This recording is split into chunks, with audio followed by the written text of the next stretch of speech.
Hello everyone. Welcome to this brand new series on C programming. My name is Kushal.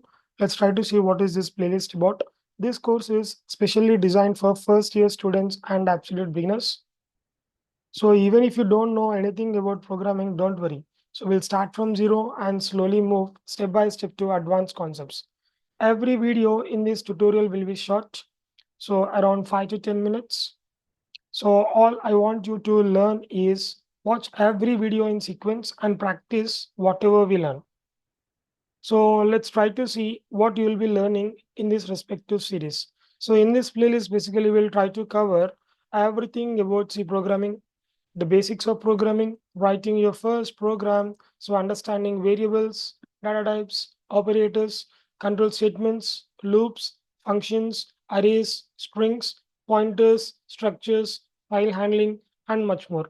By the end of this course, you'll be confident in writing programs on your own and solving problems using C. So, but why we need to go for C language?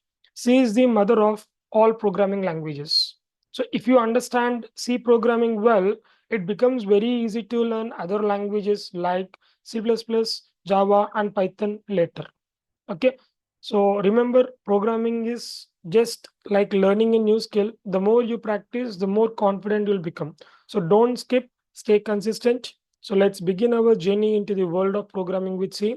That's all for this video. See you guys in the next one.